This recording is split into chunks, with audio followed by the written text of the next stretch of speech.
Yes, that is Mama. Mama. Yes, Mama's still in the picture. Good morning, all. Welcome to a morning yap. I do have a chatty kiddo this morning, so we may hear from them, which is a beautiful thing. I have not been on here all week, which I'm going to make a reel for IG about. So if you're not over on IG, but you're on Substack or wherever you're listening to this podcast, go over to IG, because that is where I make more of like my day in the life content. It's where I do the update posts, etc., etc. Anyway, last night I watched, and I have been watching The Pitt. Now, the reason that I started watching The Pitt is because the main character, Dr. Robbie, used to be on ER literally 30 years ago, and he was like one of my favorite doctors, Dr. Carter, and his name is Noah Wiley, and I have long loved him. And anyway, you have to go potty? Okay, hold on. So I think The Pitt is geared towards, in the way that Grey's Anatomy is like geared towards the relationship, The Pitt is more geared towards like, what does the ER actually look like? Which, like, there were crazy things that happened on ER, but it was, more like what happens. So anyway, spoilers ahead for those of you that are still needing to catch up on Thursday, March 19th's episode. It is Friday, March 20th today. And anyway, it was an episode that had ICE in it. And one of the things that I like... So I have a couple things this morning. So one of the things that I liked the way they portrayed ICE was that, like, it's not just that they're bringing in a detainee to the hospital. It's not just that they are detaining people off the streets. It's about how much it disrupts the workplaces that they enter, and therefore the economy, and therefore people getting help, right? So anywhere that is immigrant owned or, majority immigrant run, or just has immigrants at all, when ICE comes, all of those people get out of the way, right?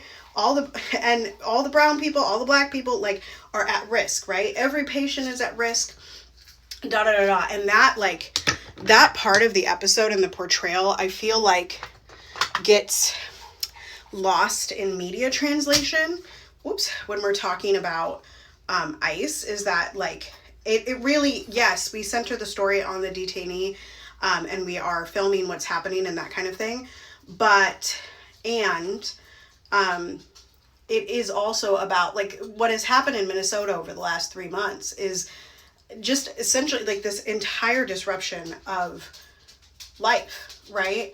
And I was thinking this morning, because I can't, first of all, the way that the episode ended is crazy and had nothing to do with ICE, but it was crazy and scary, and I can't wait for next week because I need to find out what happened. And it's been a long time since I've had a show like that, by the way. So anyway, what I was thinking about this morning when I woke up is that very sensation, of, like, and I saw somebody talking about it on TikTok this morning too, of, like, when you go somewhere, like, you just never quite know, like, if you're going to run into ICE, number one, if you, here, let's pull these up if we're done going potty. If you are going to, run into a police officer, and, like, that, it's like the, what is that? Like, the suspense of what's going to happen. And I realized this morning that, like, in Minnesota, and maybe this is not true for all people. Yeah, this is eyes. We'll do your eyes next, okay? Let mommy do mommy's eyes, and then we'll do your eyes. Okay? Yeah, eyes. And so it's just this feeling of, like, you're never quite safe, and you never quite stop holding your breath, right? Like, and I was reflecting this morning and just realizing that, like, I really have never had that. Like, I've never, because I've been so involved in activism. I am biracial. Like, there is so many times that Piper, hang on. There are so many times in my life that I remember where, here you go, baby, here. There are so many times in my life. Yeah, so pretty. that I remember holding my breath and waiting for the next bad thing and waiting for the next black or brown murder and waiting for like these things that are just impossible. And you just, face, cheeks. It's just, yeah. You know, and that sense of like, you just don't know what's going on, but you just can't relax. And that was really highlighted in the episode last night.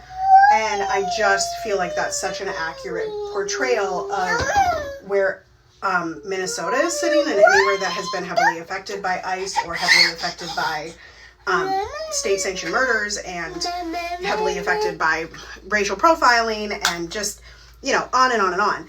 And so I was thinking about that this morning, and I was like, you know, like for real, like at least in my estimation, Minnesotans have been in this since Philando Castile and before, right? Like circa the last 10 years has been really intensely like when and where and how is it going to happen next, with this knowing that it's happening next.